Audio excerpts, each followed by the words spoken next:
Ek groet jou in die wonderlike naam van ons Here Jesus Christus. Ek is opgewonde om te sien waarmee die Heilige Gees besig is. Ons het alreeds 'n baie suksesvolle Vat jou dorp terug in Gansbaai gehad. En ek het gister weer terugvoer gekry van hoe daar 'n beweging van die Here is om bidders op te wek en dat hulle in hulle strate vir hulle huise begin bid. En net 'n opgewondenheid oor die krag van gebed. En dit is waaroor dit gaan. Die Here is besig om 'n eindtyd weermag op te wek, wat hierdie land in die geesrealm vir die Here sal vat, want ons gaan dit op geen ander plek kan vat nie.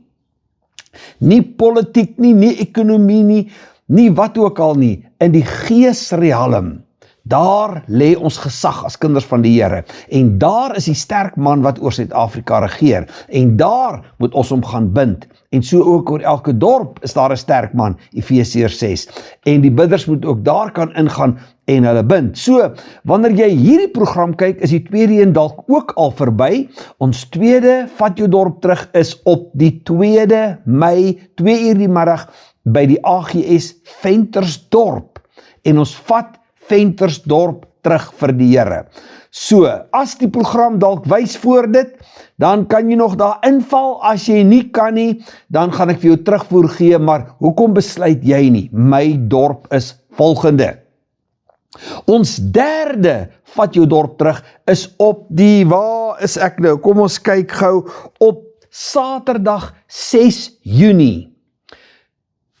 10 uur die oggend, tot 12 uur toe, in Victoria Wes.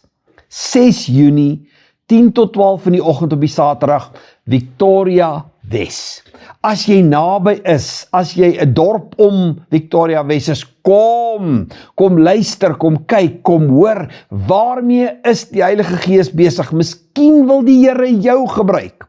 Miskien het die Here jou uitgesoek om 'n rol te speel in die oorwinning van die koninkryk van die Here wat in jou dorp moet kom. Dit is so eenvoudig, jy stuur vir my 'n e-pos na aardegebed@gmail.com en jy sê vir my, ek wil vat my dorp terug doen. Al wat jy hoef te doen is, as jy ver van my af is, 'n slaapplek vir die Vrydag aand en 'n venue vir die Saterdag. Dis dit. Daar is nie ander kostes betrokke nie, want daarvoor sal die Here voorsien. Daar's alreeds besighede en manne en vroue wat opstaan en sê, ons wil help finansier, dat jy kan gaan om vertel jou dorp, of vat jou dorp terug te doen, tot eer van die Here. As jy daarby wil betrokke raak, kan jy ook vir my 'n e-pos stuur na aardegebed@gmail.com en dan kan ek jou daarvanaf verder begelei om 'n vennoot te word om Suid-Afrika vir die Here te vat. Nou, my groot werk is, laat ek nou net gou tussen hakies sê, onthou as jy ons boeke wil hê, daar's 'n groot klomp boeke wat die Here my opdrag gegee het om te skryf oor effektiewe gebed, kragtige gebed, aggressiewe gebed, bid vir jou huis, bid vir jou kinders, en bid vir huwelike, vir besighede, omtrent elke onderwerp waaraan jy kan dink. So gaan na ons webwerf toe by prayerevangelist.com. prayerevangelist.com en daar gaan jy al ons boeke kry. Jy kan dit as 'n hardcopy koop en dan koerier ons dit vir jou, of jy kan natuurlik 'n e-boek kry wat jy dan dadelik in jou inbox kry as 'n PDF file. Alles sodat ons kan leer om effektief te bid. So vir oggend of vanmiddag, hang ook al wanneer hierdie program uitgesaai word, en kyk jy nou oggend, middag of aand, maak nie eintlik saak nie, praat ek met jou oor aggressiewe gebed. En ek dink dit is dalk die aspek van gebed wat kinders van die Here feitelik niks van weet nie. So kom ek gaan jou 'n bietjie begelei in aggressiewe gebed. Net nadat Saul koning geword het, kom sy boodskappers om hom te vertel van 'n magtige vyand wat teen hom optrek en hom dreig, as hy nie aan sekere eise voldoen nie, maar dit was skokkende eise. Nou kyk nou, as jy die agtergrond gee, net toe Saul koning word, met ander woorde, in 'n posisie van autoriteit kom. En dit praat met elke een van ons. Net toe Saul in 'n posisie van autoriteit kom die vyand om hom van daai posisie te beroof. Hoor jy, kind van die Here? Kom hy om hom van daai posisie te beroof en hy het skokkende eise waaraan Saul moet voldoen, oorgee, compromise. En dan lees ons in 1 Samuel 11 vers 6. En die gees van God het oor Saul vaardig geword, terwyl hy die woorde hoor, en hy het baie kwaad geword. Daai gryp my aan. Toe die gees van die Here oor hom kom, is hy nie meer die slagoffer nie. Toe die gees van die Here oor hom kom, het hy baie kwaad geword. Dit is 'n heilige woede wat deur die Heilige Gees opgewek word. En dit is dalk 'n aspek van die Heilige Gees waarvan ons niks weet nie. 'n heilige woede opgewek deur die Heilige Gees. Jy kan my seker net so baie daarvan vertel, soos wat ek vir jou kan vertel. Ons lewe in 'n wêreld waar gevegte, geestelike gevegte, 'n realiteit is. En die vyand waarmee ons te doen het, is hardnekkig, hy los nie sommer nie. Baie mense dink as ek vir hulle prayer bullets gee oor 'n ding en hulle begin dit bid, moet dinge dadelik gebeur. Ek kom agter dat die vyand gaan nie sommer net los omdat jy woord oor hom spreek nie. Jy moet dit aanhoudend doen en vol van geloof doen en dan uiteindelik sal hy los. Maar dis 'n geveg en die vyand is hardnekkig, hy wil nie sommer los nie. Baie keer word jou deurbrake vertraag, verhinder, daar's blokkades in die pad, baie keer bly deure toe.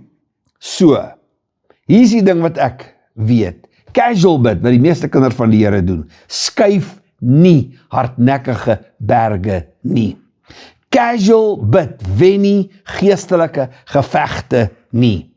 Jy kan nie geestelike weerstand oorwin met vriendelike versoeke nie. Ook nie hierdie slagofferhuil by die Here, ag Here nie.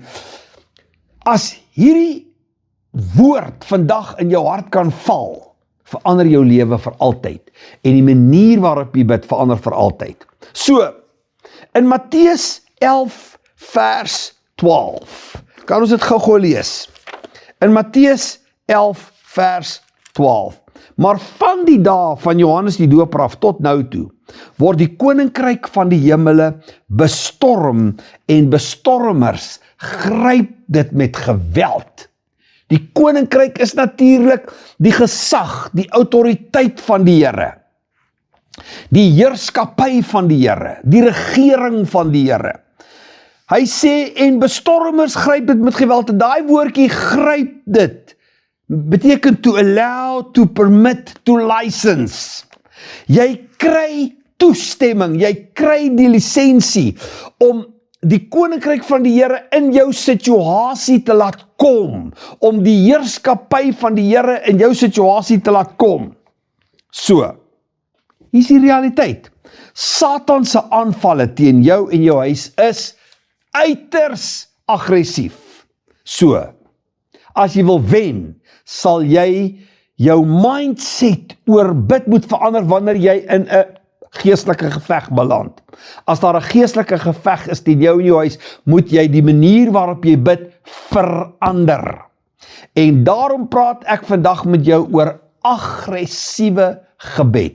Jy veg vuur met vuur. Hoor jy my? Dis 'n geheim van effektiewe oorlogvoering. Jy veg vuur met vuur. So, as ek sê aggressiewe gebed, praat ek nie van gewelddadig nie.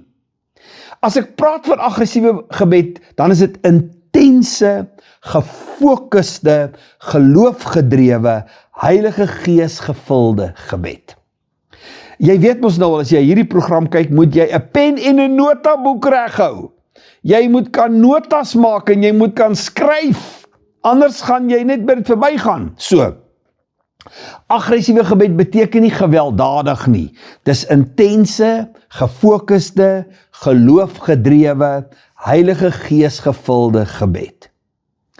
Wat is aggressiewe gebed? Aggressiewe gebed weier om nee vir 'n antwoord te vat as die Here dit klaar beloof het. Hoor jy my? Jy weier om nee te vat as die Here dit klaar beloof het, as die Here klaar ja gesê het. Aggressiewe gebed verstaan, stilte is nie nee nie, en delay is nie denial nie. Hoor jy? As dit uitgestel word, beteken nie jy het verloor nie. As die antwoord uitbly, beteken dit nie jy het verloor nie. Hoor wat ek vandag vir jou sê. Stilte is nie nee nie, en vertraging is nie nederlaag nie. Uitstel is nie nederlaag nie. Aggressiewe gebed is die vasberadenheid wat sê ek stop nie, totdat die antwoord manifesteer, want God kan nie lieg nie, en die woord kan nie lieg nie. So sê Jakobus 5 vers 16 vir ons, die vurige gebed van die regverdige het groot krag. Dis 9 woorde wat vir jou effektiewe gebed beskryf. Daar is nie 'n vers in die Bybel wat effektiewe gebed beter beskryf as Jakobus 5 vers 16 nie. Die vurige gebed van die regverdige het groot krag. Die King James praat van the effective fervent prayer. So in 9 woorde vertel Jakobus ons hoe lyk effektiewe gebed. En hy praat van die regverdige. So effektiewe gebed begin, jy en die Here is in die regte verhouding. Jy het die regte verhouding met die Here. Dis verhouding. Effektiewe gebed begin by verhouding. Dit begin by jou posisie in Christus. Dit kan nêrens anders begin nie. Effektiewe gebed kom uit 'n effektiewe verhouding met die Here. Effektiewe gebed kom uit 'n intieme verhouding met die Here.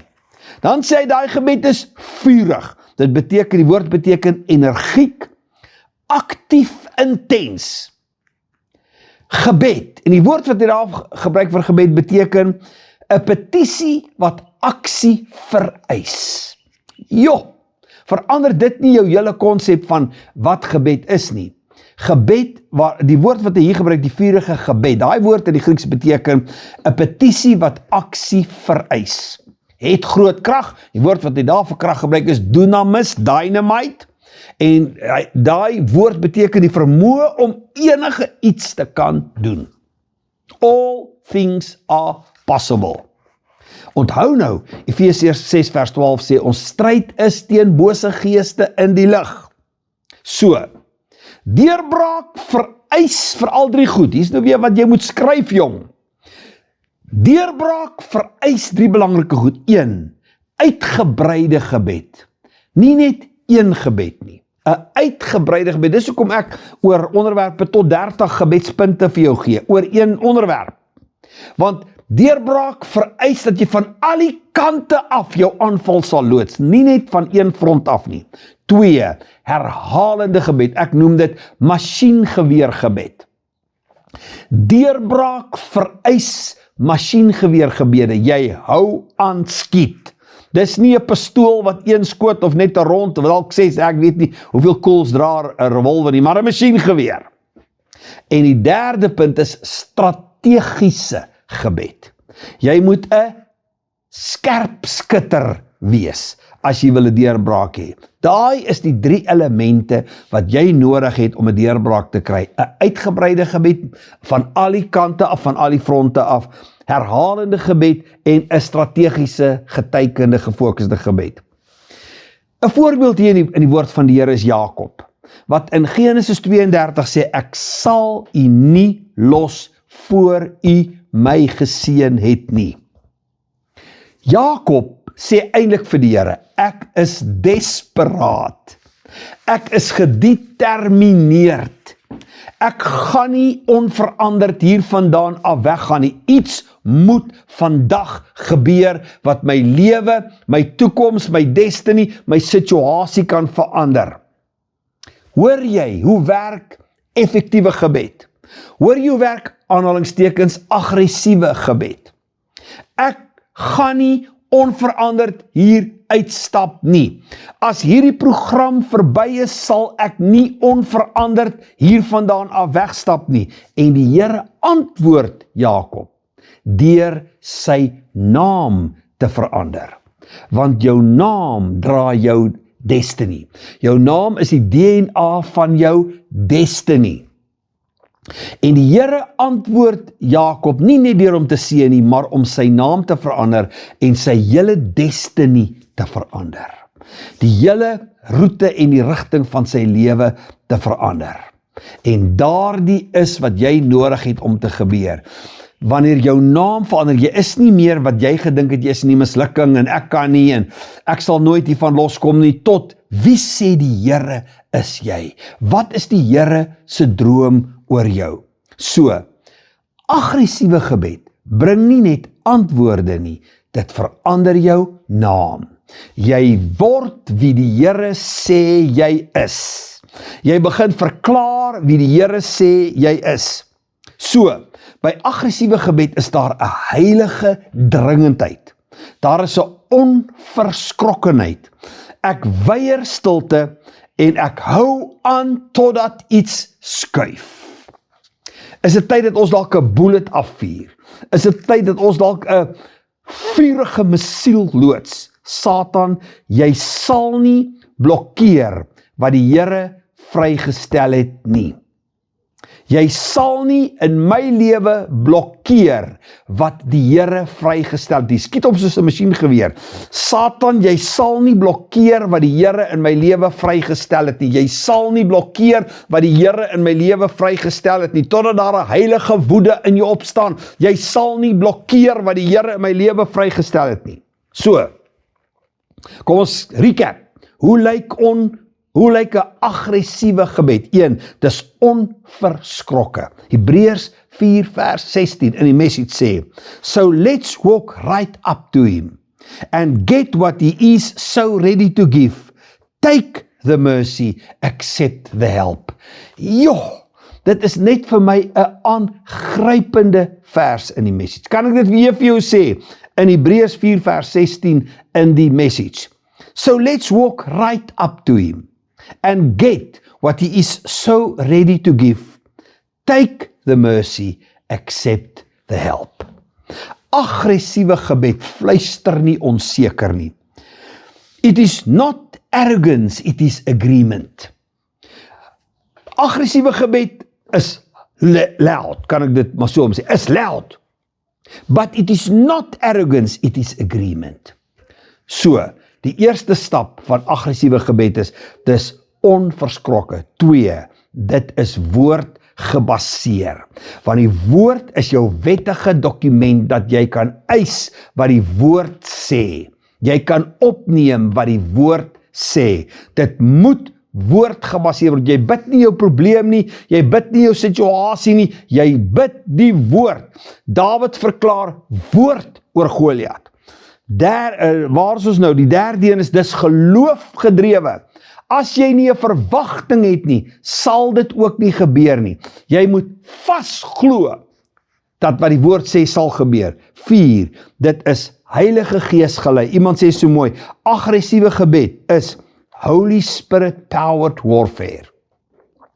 Aggressiewe gebed is Holy Spirit powered warfare. 5, dis volhoudend. Dit gee nie op nie. Dit gee nie oor nie. So, kom ek vertel jou gou 4 redes hoekom gebed misluk. 4 redes hoekom gebed misluk. Want die bidder stop te gou. 2, jy bid uit 'n emosionele platform uit en nie uit 'n geestelike platform uit nie.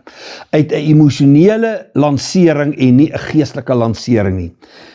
Jy gee op wanneer jy weerstand ervaar, wanneer dit moeilik raak en jy bid, maar jy veg nie. Jou bid is nie veg nie. So, sit nou 'n bietjie stil. Ek het jou nou oorlaai met 'n klomp inligting, maar dink gou 'n bietjie. Dink aan al die bose magte wat jou tuister, aanval. Nie net fisies elke dag nie, maar selfs in jou drome, tuister en aanval. Onthou al die kere wat die vyand jou gebede al geblokkeer het, verhinder het. Onthou die bose generasiekontrakte en kollektiewe gevangenskap wat almal in jou familie tuister en bind. Vir baie is hierdie geveg 'n kroniese tekort. Jy kom net nie voor nie. Vir ander is dit stagnasie. Jy het gestagneer in jou geestelike lewe. Vir baie ander is dit middelmatigheid. Jy bly middelmatig. Vir baie is dit jy het net nie guns nie. Dit voel vir jou asof jy net nie guns het nie. En baie se geestelike lewens is soos 'n bonsai. Jy lyk perfek, maar jy is so hoog, terwyl jy veronderstel is om 'n heilige plantasie te wees, is jy 'n bonsai uitstalling. So, hoekom besluit jy nie vandag, dit stop hier? Hoekom word jy nie kwaad in jou gees met 'n heilige woede nie? Steel die vyand al jare jou goddelike voordele, jou finansies, jou geleenthede. Begin verklaar met 'n heilige woede. Die kettinge breek vandag. Hierdie stop vandag. En wanneer jy so opstaan met 'n heilige aggressie, wat gaan gebeur? Deurbrake, bevryding, oop deure, herstelde verhoudinge, genesing in jou liggaam. Aggressiewe gebed turns delay into destiny, opposition into testimony, tears into triumph. Moenie die leuns glo dat gebed nie werk nie. Moenie opgee nie, moenie oorgee nie. Weier om moedeloos te word. Bid en verklaar die woord hardop. En een van my gunsteling skrifte om te verklaar is in Psalm 68. Kan ek dit gou vir jou lees? In Psalm 8. Waar is ek nou? Kom ons kry net gou Psalms 68. En as jy hom vinnig moet kry, kry jy hom nooit vinnig nie. Psalm 68, hou jy vas, hier is dit. Hoor wat sê hy, God staan op, sy vyande raak verstrooid, en sy haters vlug voor sy aangesig weg. Soos rook verdryf word, verdryf u hulle, soos was smelt voor die vuur, vergaan die goddelose voor die aangesig van God. Maar die regverdiges is bly, hulle juig voor die aangesig van God, en hulle is vrolik met blydskap. Dit is jou geleentheid hierdie. Hierdie is wat die Here vandag vir jou sê. En nou, weet jy, inligting is net potensiële krag, né? Wat gaan jy nou met hierdie inligting maak? Ek bid dat jy soos 'n Jakob vanmôre of vanmiddag of vanaand, wanneer jy ook al hier kyk, sal besluit, ek los nie totdat. Ek los nie totdat. Ek los nie totdat, en jy sal die vrug daarvan pluk. Dit is so 'n groot voorreg om met jou te kan deel en op hierdie platform met jou te kan gesels, en mag jy die guns van die Here oor jou lewe hê, en mag die wêreld na jou kyk en moet erken, jy is die geseënde van die Here.